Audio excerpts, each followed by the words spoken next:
I'm born in 1959, yeah. And I went to the School of Journalism in 1977, which I didn't like at all, to be educated as a writing journalist, because I figured out after 2 years of writing that you know, you can make it, you can go on and on to reshape a sentence. So the photography teacher saw me very unhappy being very unhappy in the school, and he said, "Come and take some lessons." And he gave me a camera, a Nikon FM2, and from the moment I held the camera, I felt that this was a very happy marriage. So after the school, I started to become a photographer. First as a volunteer for the gay movement in Amsterdam, because you have to realize in 1980 there was an enormous amount of unemployment in Europe. So I had to do it voluntarily. And this was the first picture as a photojournalist that was selected for an exhibition about the male nude. It was also the beginning of my career, because what happened is that 1 hour before the exhibition, the main curator or the head curator decided that this picture should be removed because the male were not nude. So this gave me quite some publicity already in 1983. But I still like this picture because of several reasons. And one of them is the models are, and now the word I cannot pronounce in English, are anonymous. You don't, how do you say? Anonymous. Anonymous. Thank you. If I pronounce something wrongly, you can help me. And this is one of the themes that I really like to explore throughout my career. The other thing is that I like the theme, the composition, that you use the whole amount of space you have in a 35mm frame. But there's one thing in the picture that also shows why I moved already quickly from reportage to studio, and that is here. The guy in the back. In all my journalistic photography, there's always a guy in the back that I don't like to see. Or a lamppost growing out of somebody's head. So, in 1984, I had this fantastic meeting with a person that became very important in my life, and it is the choreographer and at that time photographer Hans van Manen, a very well-known man in the Dutch society, art society. And he taught me a lot, because you have to realize my education was journalistic, and I'm coming from a, let's say, a middle class or lower middle class environment. So I didn't have any art education. But because I was volunteer for the gay movement, I had to portray him or photograph him for the magazine. And I came in and he said, "You are allowed to photograph me if I'm allowed to photograph you." And I came in his house, and it turned out he was an acquaintance or a friend of Robert Mapplethorpe, but also a collector of art and photography. So for the first time in my life, I saw this big photographers like Joe Peter Witkin, George Bett Lyons, Irving Penn, and of course Robert Mapplethorpe. And it was all displayed at the wall and in books and in portfolios. And beside of that, also Rausenberg and the wall, you name it, it was there. So he took me the first years by the hand and teach me how you could photograph in the studio. And you only need one umbrella and one good camera and some people that want to pose for you. So this is one of the first pictures I made in the studio that I till today still like. And this was a result of an afternoon playing or photographing with two friends of mine, two girlfriends of mine. And we started out doing fashion, but we ended up with this picture. And it's called, because of commercial reasons, Composition of Two Women. But what I still like about this is, because it's a square, the composition, you know, how it's composed, how you play with the square. So you make, let's say, literally a cross line in it. It also represents a little bit how I thought in these days about sex. And sex was really in my mind all the time. I wonder why. This was my breakthrough in worldwide, in, let's say, male photography. And this picture is called Joy. It's published in 1985, and it's one of the first lucky shots I made in my life, because the combination, in studio you also make lucky shots, because of the combination of the look of the boy's face and the vomiting champagne, is that a good expression? Foaming champagne.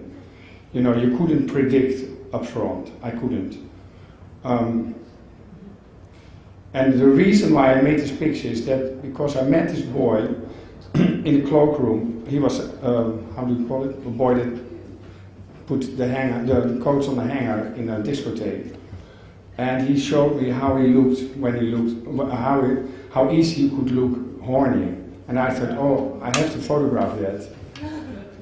And then the next day I was with a friend of mine, and she had 20 bottles of champagne. But you know, it was 1985, everybody was poor. So I looked at the price tags, and it only cost $1 a bottle. So then I thought, well, I can make a picture for that. I could afford to buy 20 bottles and make this shot. 1988. Hans van Manen, he taught me, and he was very firm in that. He said, whatever happens in your career, you always have to make photography for yourself. So not for a client, but for yourself. And coincidentally, I met on the street my old teacher of photography. And he said, how are you? And I said, I'm okay, I'm still photographing. And then he said, oh, that's nice. And I left school and I started a publishing house. Do you want to publish a book? Funny thing is that in 1985 I also met people on the street saying, do you want to have a book? So for years I thought that all photographers met people on the street saying, do you want to have a book? Do you want to publish a book? But he, and I said, yeah, of course I want to publish a book. He said, but I don't have enough pictures. He said, well, it's easy, you know, minimum 64 pages. And we do one white page and one printed page, so 32 pictures. So I went home, gave it a thought, and that night at the radio there was this program about chess. And the guy talking about the chess game said at a certain point, the aggressive game of chess with 32 pieces. And I thought, book, you know, because I have 32 for pictures.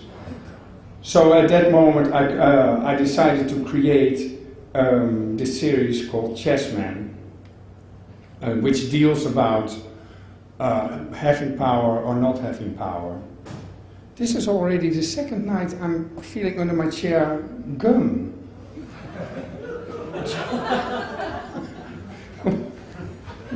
Yesterday the Lucy Awards as well.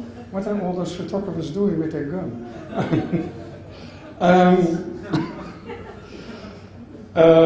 Looking back at Chessmen, I can see that I was still very much under the influence of Joe Peter Whitkin. But when I made this series, one of the last pictures was this one, the Dark King, the Black King. And at that time I was smoking enormous amounts of pot. So one time, most of my ideas I get while I'm lying on the couch watching television, nowadays without port. But that days I thought, what will happen when I photograph black on black? Will I get a black hole or a black piece of paper? So I decided to explore this, and I created a series in 1990 called Blacks, in which I made everybody black, of every skin color, and it was the first time I started to work with a group of people, which I continue till today. So there was a stylist, and there was a makeup artist, and there was a guy who designed the surroundings.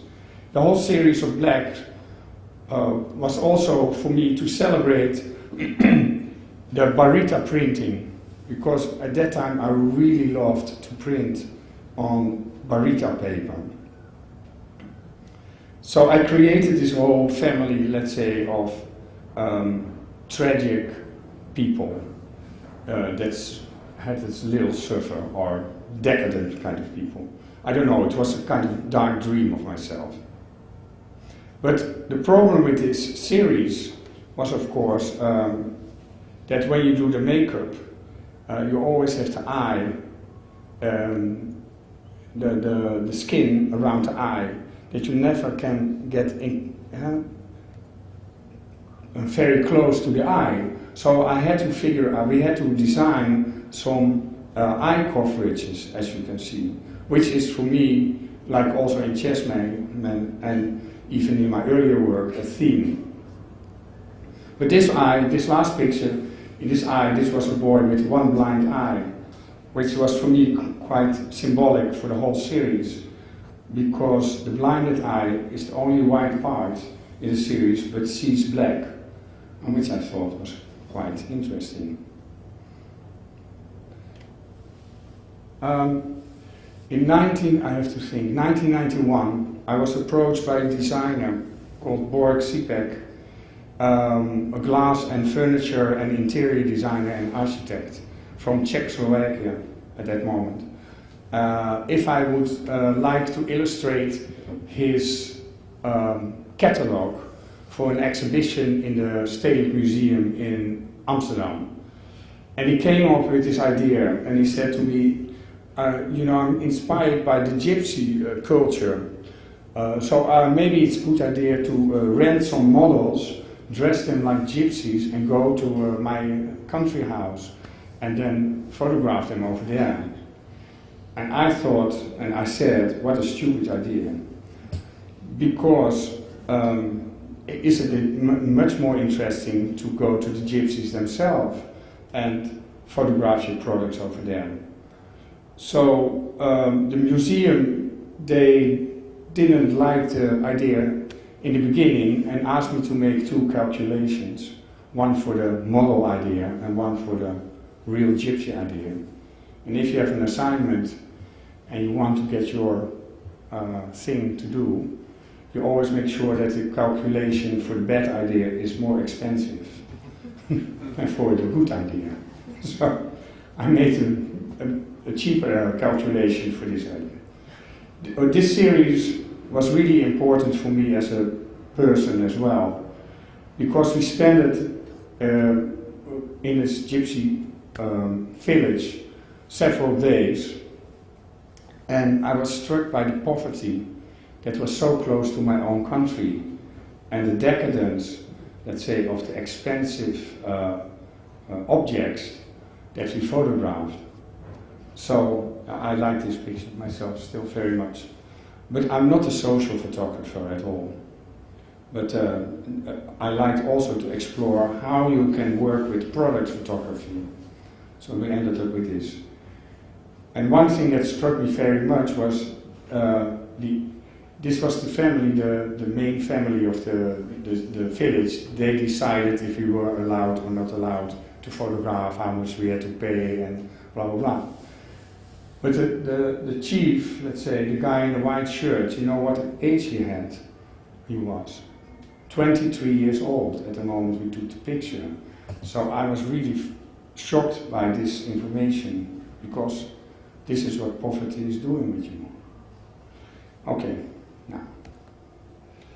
In 1995, I was approached and asked if I would join a photo festival, Naarden, which was at that time the biggest festival in the Netherlands. And the theme of this festival was, let's say, what's normal? So we had to anticipate on this theme. And for me this was a reason. I had some anger at the time with this whole supermodel thing that was coming up, you know, because I thought, yeah, when you're beautiful, then put a beautiful makeup on you, beautiful hairdo, beautiful light, and then you're getting more beautiful. But in social photography, you know, they always make you look more ugly and more terrible when you're not belonging to the happy few and the beautiful people. So I decided to treat my mentally disabled models the same. So I gave them a light without any shadow, and they do hair and makeup. But when I was finished, so, oh yeah, I'm always angry when I make my own series. So this keeps me starting, gets me starting. But when I was finished, I had another anger, and that was at that time that I couldn't stand this enormous talking about this new thing, Photoshop, because I was at that time from the old school. So I thought, when the pictures were finished, I didn't like them. I thought they were too normal, let's say so, and they were too much registration. I'm always terrible with this one. Of, let's say, people with a handicap. So I wanted to do something extra. And I decided I'm not going to do any Photoshop. I just buy a lighter and I burn my negatives. So I burned the negatives around the edges. Then I put them between two glass plates, pressed the glass plates, and then the negative, because the negative became very hard, you know, exploded more or less between the glass plates, and that I printed. So this is the result. The black lines are how do you call it? Cracks. Thank you. This is one of my favorite pictures of this series, because the girl, it was also very intense to photograph this series, because a lot of things were happening in the studio, people falling in love, you know, and being very, very happy. This girl couldn't look serious. She only smiled all the time. So the picture is still dear to me.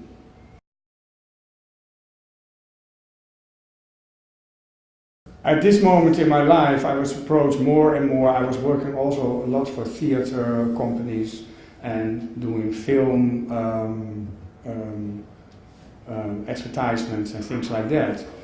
And this moment in my career, I was approached by an English advertising company, and they just had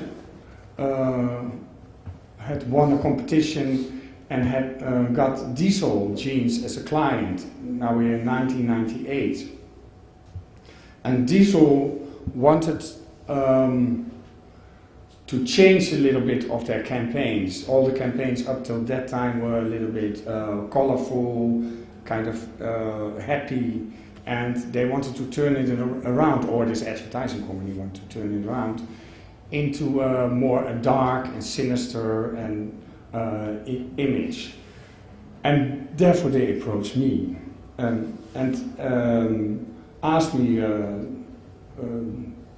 to photograph the campaign, which was a really enormous surprise. And I was very lucky, because the head designer of Diesel turned out to be a Dutch boy, and he knew my free work Chessmen from the late 80s, and he liked that, and he said, okay, let's give him the job.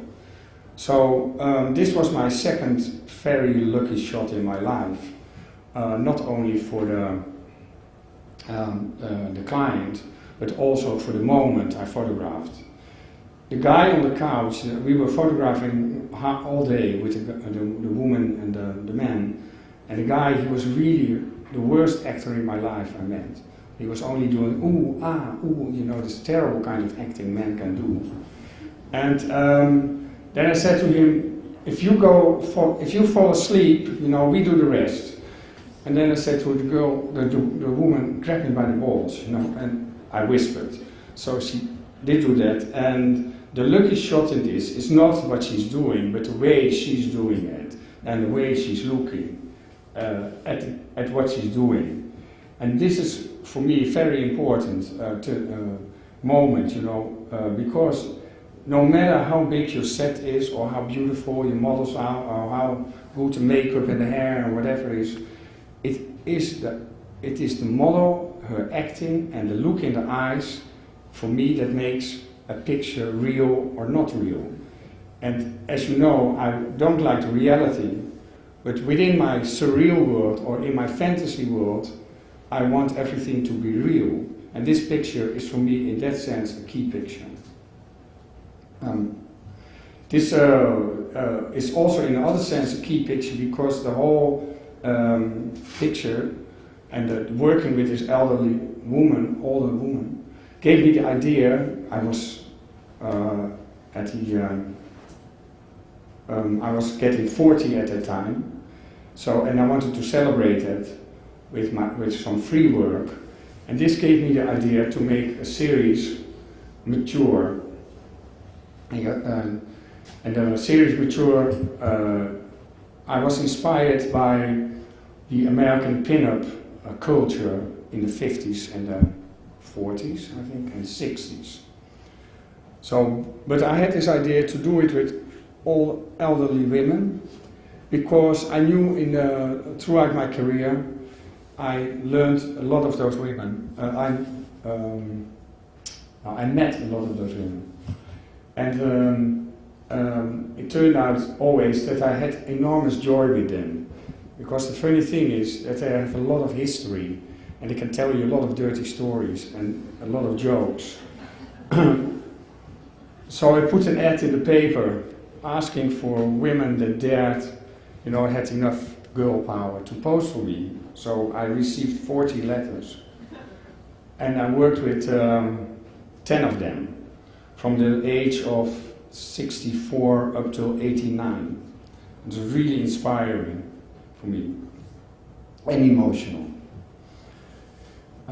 This was for me the first time I also worked with Photoshop and started to love it. Because at that time I had a reputation in my own country that I only photographed big women, because I made in the 80s several photographs of nudes of big women. And I wanted to avoid this image, you know, to extend this image. So I needed to work with Photoshop, because after a certain age, your waist, you know, starts to lead its own life, certainly with girls.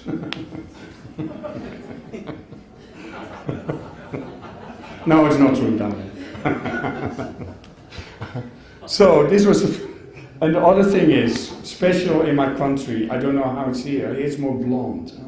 But when girls get older, they dye their hair, in my country, red, you know. And I wanted to avoid this. I didn't like to have this color red in all my pictures. So they had to wear wigs all the time. And I had to work away this line of, the wig line, let's say so. So I had to work with Photoshop, and I was very much against it till that time. But during this process and post-production time, I really started to fall in love with Photoshop, because I figured out and I found out that you can use Photoshop to adjust coloring. And this is, for me, a fantastic invention. I have a funny story with this one. This lady was the oldest lady, she was 89, and she was very bad in standing. That's why she's playing golf, because then she could hold a stick. And at each side of the picture there was an assistant of mine, and after every 3 shots she was nearly falling over, so I had to grab her again, put her again there, and she was holding a stick. So it was again a lucky shot. Okay, in 2000 I made 2 series for myself. One of them is called Fashion Victims, which is a reaction. At that time there was a lot of going on. Everybody was talking about wearing brands, you know, wearing Gucci shoes or Chanel, blah blah blah. And I thought it was kind of funny and ridiculous. So I reacted on that. I thought about the pornography of, let's say, consumerism or whatever. I had a kind of political message, but I like also to create the whole series. So when I worked with some nude models and some people working in the field of pornography to create this series. And this is the self-portrait I made for my 40th birthday. Do you believe it? It's me? Yeah, because this I think is very intriguing, that you can tell something with a photograph and you all believe it. But I think it is me, by the way. But photography, for my photography, is very much inspired by lying and not telling the truth, or telling a fantasy. This is the second series I made in the year 2000, and it's called Royal Blood, which was for me a big breakthrough at Paris Photo. Mature we already showed at Paris Photo, but Mature Royal Blood was really my breakthrough in France, Italy and Spain. And I made it for 2 reasons. Reason one was to celebrate that I discovered the wonderful aspects of Photoshop. So I wanted to make something, to create something that when the viewer saw it, he immediately knew that it was not real, that it could not happen in real life. And secondly, because after the diesel shoot, I received so many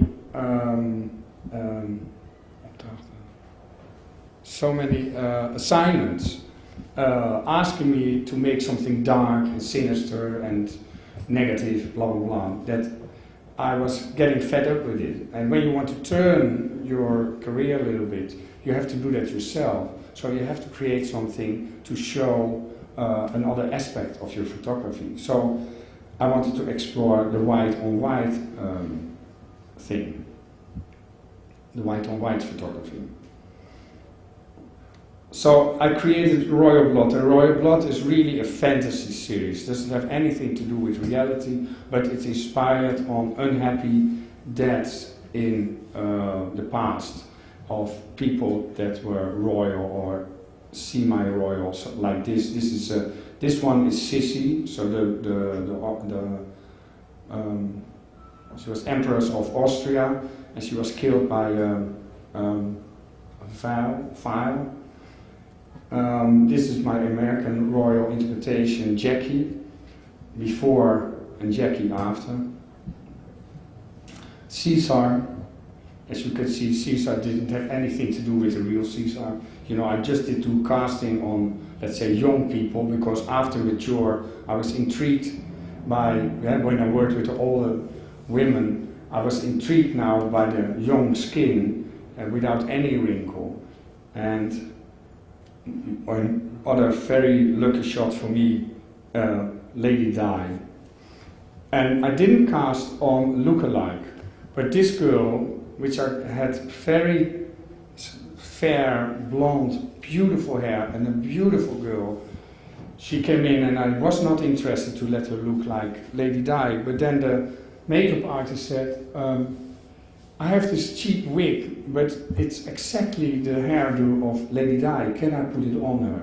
Just to take a look. And when he did do that, we were looking in the mirror and we were so surprised by her that she had such a resemblance with Lady Di that I decided to photograph it like that. And it caused me a lot of trouble, nice trouble, in England and in Australia. Well, here you can see how you can influence this. So I made this white on white series called Royal Blood. Within a month I was called by an agency in Singapore if I could use this technique for their campaign for Nokia. So this is what I really like about working in assignment and working for myself, is that you can influence both sides. You learn a lot from advertisement, and the advertisement you can use techniques you use for your own, you found out for your own work. Like the Diesel gave me the idea to create a series like Mature, and Royal Blood gave the art director the idea to create a world like this Nokia ad, in which you see the elements that are nearly exactly the same as in Royal Blood. There's raw meat and very much white.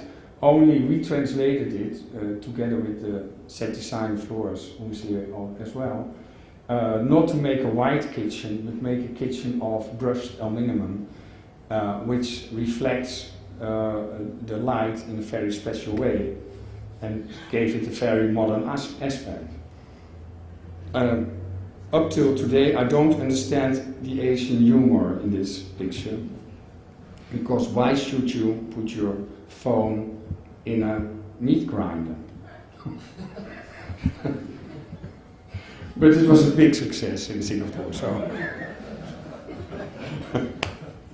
this is what happens most of the time in advertising with me.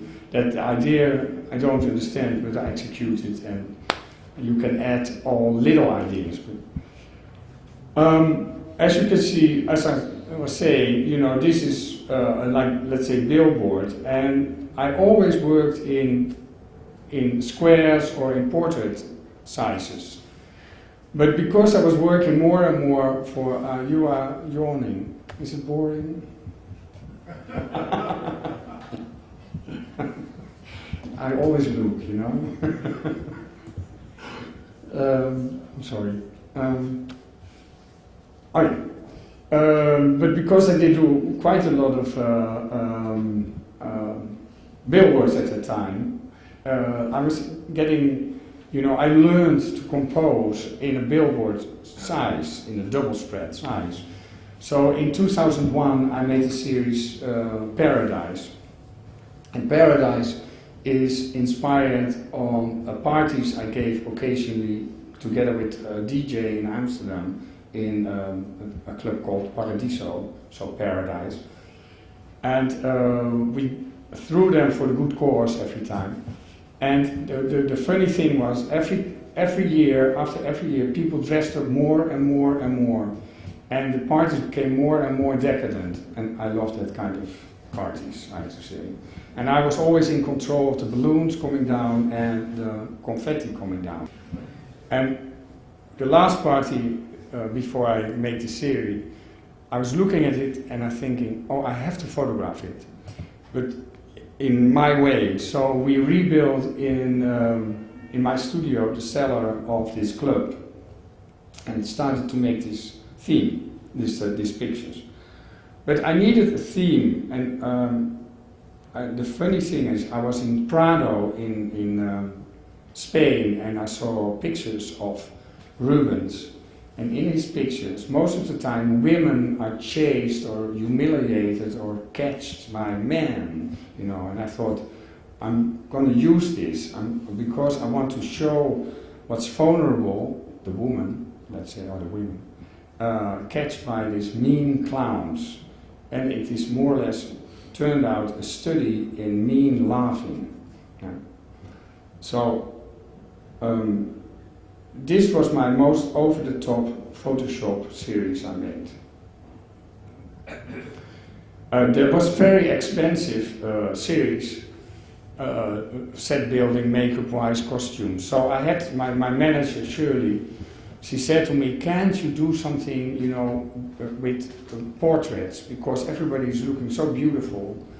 And as a byproduct of this series, I made these close-up portraits, which ended up like how, as a study of the portrait, because the question was interesting, how close can you go and still recognize somebody? And you only need a nose, a mouth, and 2 eyes to recognize people, which I think is very interesting. The funny thing as well was, this I made for myself, my own project. And this picture was an assignment, because after we showed Paradise, the club and Paradise Portrait, I was approached by a French magazine, Citizen K, to do for them a special series about makeup. The funny thing is that this assignment created also this picture, and this picture lead to this assignment, because this was for the magazine, and this is for a project, an assignment for the Dutch embassy in Prague to create a ceiling of 5 by 15 meters. I don't know how much it is in your sizes. In which I would show a reflection, or show a reflection of the Dutch population. So, but again, I went back to, like with blacks, I made everybody in a unique color, and then later in the Photoshop I created, let's say, these color differences.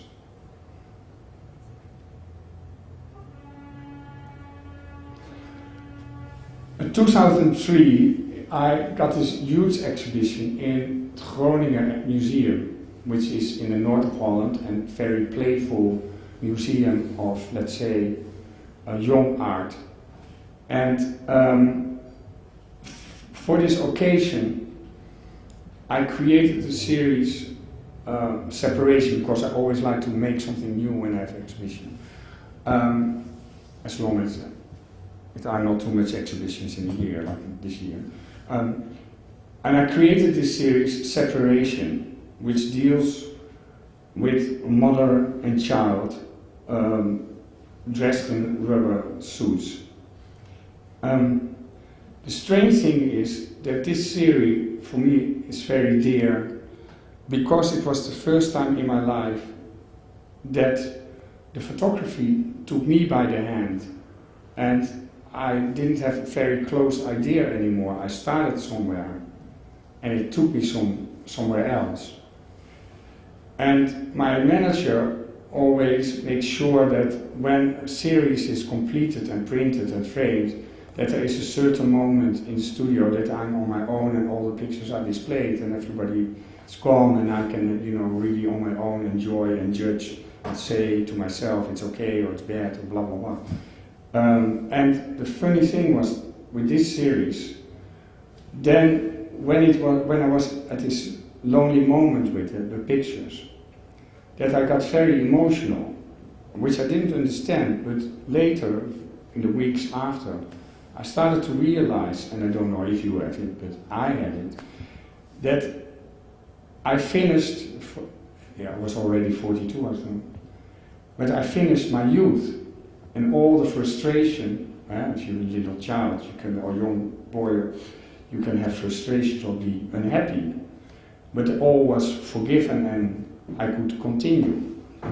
And the strange thing is, from this series on, I'm going my own way. You know, I let the photography taking over my, sometimes my feelings. So, that was that was for me a very important moment. Meanwhile, I had to feed the cat, of course, so earn the money. And that was this was a series in which you can see how I steal for myself. I made this for Lavazza calendar, which is a very nice assignment, an Italian assignment, that you can more or less do what you like. Although the client said, you can do what you like. And then I said, okay, I throw away the cup of coffee, of course. And then they say, no, you cannot do that. Yeah. So then it's not a free work, it's not your own work. Because I never would photograph a cup of coffee with their logo on it. But still, it is was a very nice project to work on.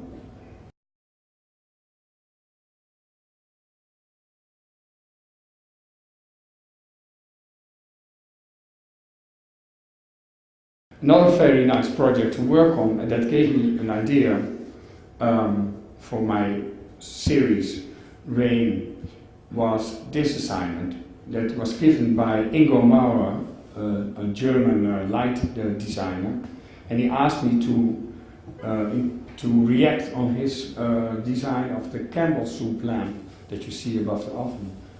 And I didn't want to go back or do something with Andy Warhol, which is very easy.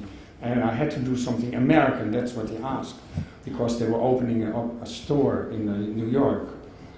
So, but I was always, let's say, charmed by the works of the illustrations and paintings of Norman Rockwell. So I started to explore this, and then this picture came up. And this was such a nice thing to photograph that I thought, I want to do something more with that, with this Norman Rockwell. And at this time, the 9/11 disaster had happened, and I was quite angry with some little voices in my society saying that it was good a thing like that had happened.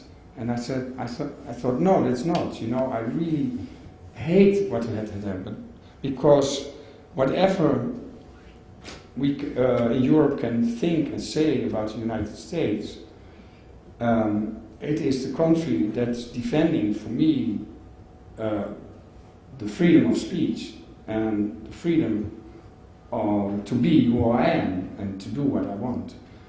So I wanted to do something and create something to celebrate this and to celebrate this freedom. And we had this working title for this series. It was called Happy. But when I was in the studios with all the models dressed up and they had to act happy, I became so incredibly unhappy. Because, I don't know, it didn't work. So and what I do most of the time when I feel very insecure, I make Polaroid after Polaroid, and acting very professional, but feeling very unhappy at the same time. So, but at a certain point, I made a Polaroid and said to the models, well, please don't act anymore, just stay there and don't do anything anymore. I'm just checking the light, And this was the Polaroid, or this is not a Polaroid, this is a picture I mean. And then I had it. Then I knew this is what I want to make. And so the series Happy turned into Rain. Because I figured out, not at that moment, but later, why I liked it. And that is because the series Rain, and after that Hope, they dealt about the moment between action and reaction.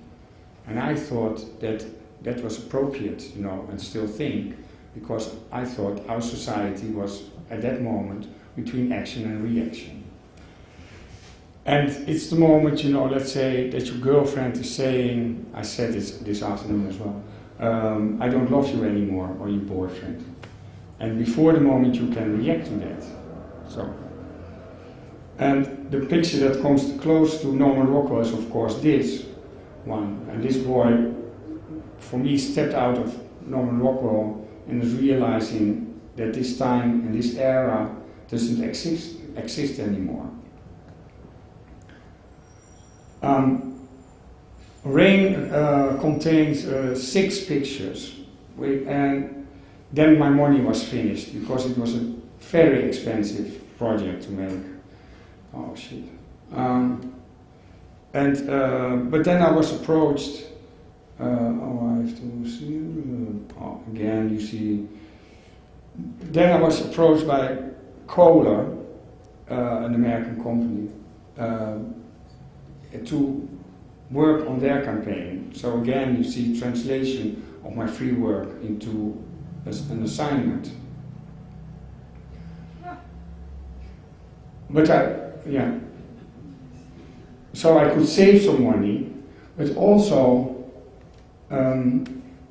we sold very well the pictures on Paris Photo, and I was approached by Hasted Hunt, my gallery in New York, saying more or less, we like the works and we would like to bring it to New York, but you sold too much.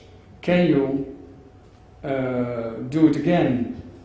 And because for me, Rain was not completed, I said yes, and then I made Hope.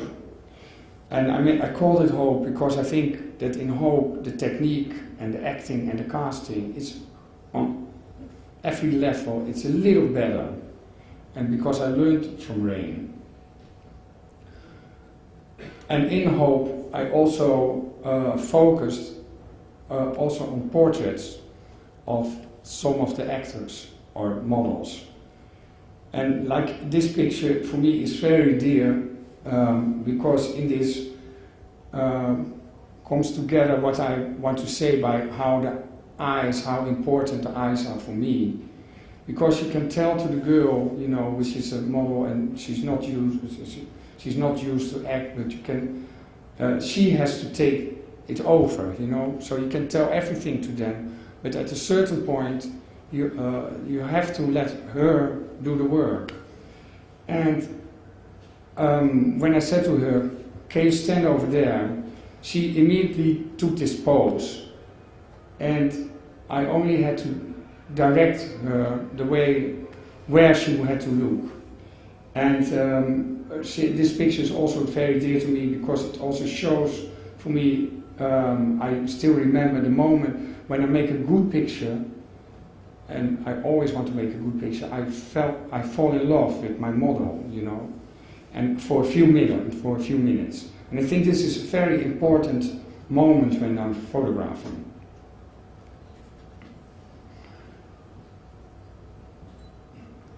Also, this picture for me is quite important, and I don't know why, but I like everything the girl is doing here.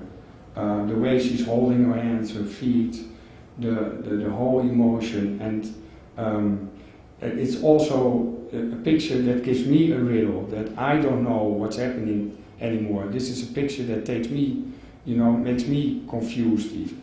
What's happening, what happened, or what's gonna happen. I always think that she's waiting for a phone call, but I don't know. So, Hope was, let's say, also quite successful, and also and funny. This is how you use again your information that you, or the things, the lessons you learn. You use them again in your assignments. And one of the assignments I used it for was like this for the New York Times magazine, in which I had to portray animals and that had intelligence or emotions.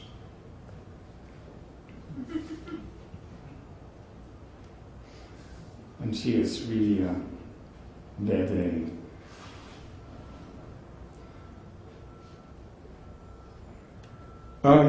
After Hope, I was asked again, can you do it again? And I thought, no, I cannot do it. I was a little bit bored with all this rain and all this negative, let's say, light. And I wanted to do something with more fresh light. Luckily, I could study on that, again for an assignment for the New York Times for their couture issue. And here you see the drapes and the light that's shining through, and that gave me the idea to make the series Grief, which I made after this. By the way, for this assignment, I had the idea of all dressed up and no place to go, and portrayed this by this house.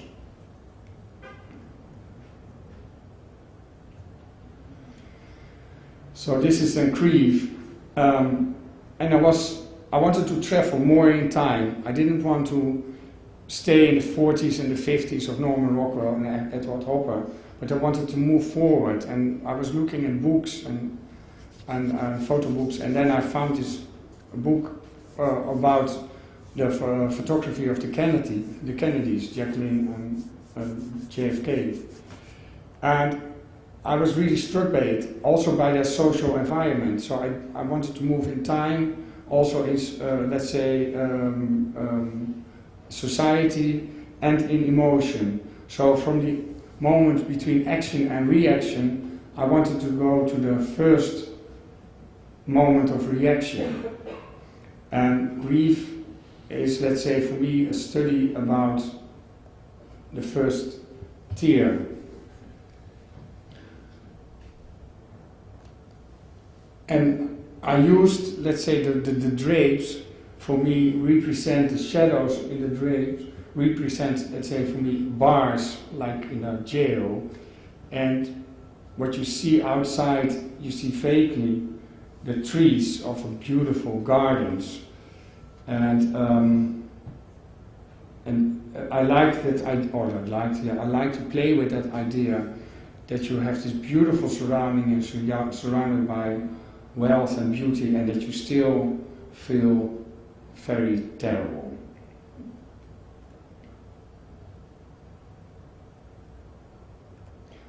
And again, this is a series very dear to me because I don't know what's going on and what happened, and they can still puzzle me, the pictures.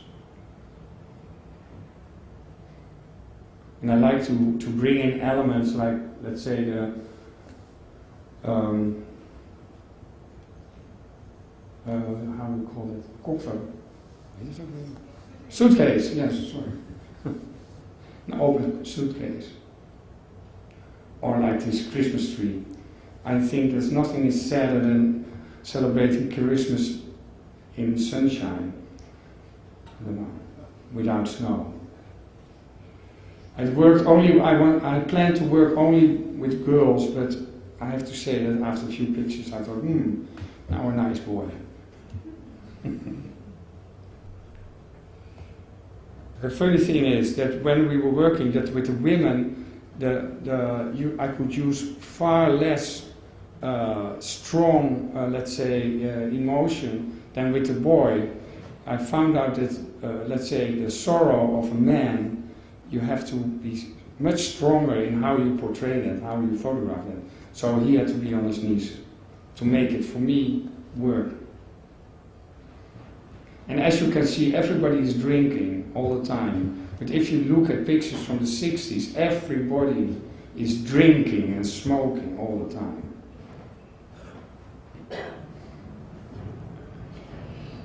Alright, now, something different. This is an assignment I made, and it is inspired on the Dutch paintings of the Golden Age. I did do this for a fashion brand for the first time, and at the moment I can do it if I like it every week. But I just decided to stop it. But it's very intriguing to work in this way. This is an assignment for Gijon. This is a city in Spain who gave an assignment to show a building that was built by General Franco, and to work with people from this village or from this city. So we worked with actors and dancers and used Spanish paintings as a starting point. And this was a huge building that was built for as a school or a cloister. Yeah. Oh, and this is a picture of a painting of Caravaggio we use. Photoshop and retouching at this point. Can you talk a little bit about how you work with Photoshop in your commercial work versus your personal work? And you always work with the same people in your retouching and post-production? No, I do. I work with two guys up till now, but Like you cast your models, you also have to cast the retoucher for every assignment. I don't feel that there is so much difference in using Photoshop in my own personal work or in the assignments. Although I think that in your personal work, you are inventing something, you are exploring more, and in your advertising work, you rely more on inventions you did do some months or some years before. Is that answering your question? So you use Photoshop just as freely in your personal work as you do in your Yes. commercial work? Yeah. But after Royal Blood in 2000, this white and white, I start to realize that I love Photoshop, but I don't like it for that much to manipulate everybody into a beautiful blah blah blah, beautiful body, or blowing up tits, or taking away all the pimples. I like it the most for the coloring and to use it as a darkroom, very precise darkroom.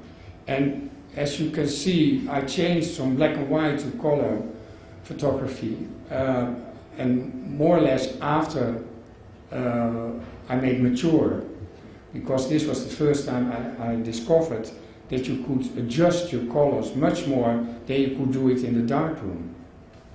Yeah, I have a question. Oh, good. Has your commercial work ever prevented you from gaining something in the art world or in the art scene that you wanted to reach?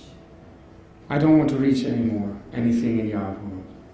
But I have to say that, I was very naive, let's say so. And I thought that the art world and the commercial world, you could walk hand in hand. But it turns out, the last 10 years, that the commercial world wants to join up with the art world, but the art world is very arrogant. Mm-hmm.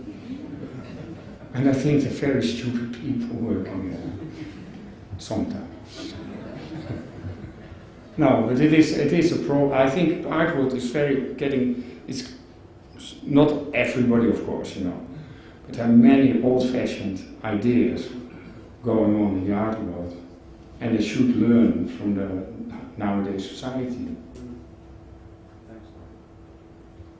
Yeah? The question about your sets and color palettes that you use, that you're inspired by. Just wondering if those, like in Rain and Hope and Grief, were those locations or those sets that were? Everything is set built. It's amazing. Yeah, and that is I work since several years, or since 10 years.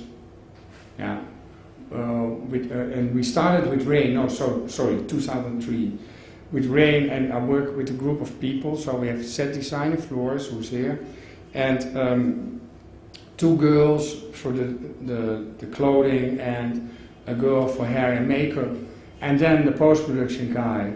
And this group of people, I feel like a director of. They come from the film world, except for the post-production guy. But I feel I'm more like let's say, a director nowadays than a photographer. We treat photography as we are treating it as a film or a short film. I have a question about the progression of your work through, I don't know if it's your creative perspective or personal life. It seems like you've focused more as of late on subtlety, even in the more bold work. Do you think that comes from your personal perspective, or? Yes. I see my personal work more, nowadays. I'm looking back and then I see it as diary. So it is. I always had the impression that your personal work should be really personal.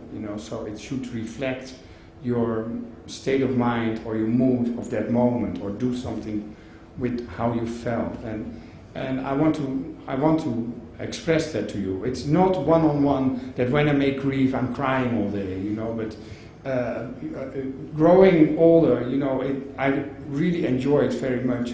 But you don't feel the need anymore to be very aggressive. Like, you know, when you, or to convince the whole world that I'm good, or, you know, as you can see, let's say, looking back, although the pictures are very dear to me, and I don't want to make them, you know, I don't want to let them hear that I'm a little bit critical about them, but there are some pictures you think, oh, you really want to convince the whole world that you're good or shocking or whatever. Yeah. But on the other hand, saying so, I also, because this question comes along quite a lot, is that I've worked a lot for, let's say, theatre companies and film, you know, to make film posters. And what a poster has to do is to attract your attention in 1 second on the street. And I'm not doing, and I see now that this technique, let's say this visual technique, influenced my personal work as well. To, you know, that you want to see people and bam, and they need to have an emotion. Nowadays, I don't want to convince you that much, because I think, you know, I'm 49 and, you know, take it or leave it. And at the other hand, I start to discover that a picture can be also very nice when it doesn't attract your attention immediately, you know, but builds up in your emotion.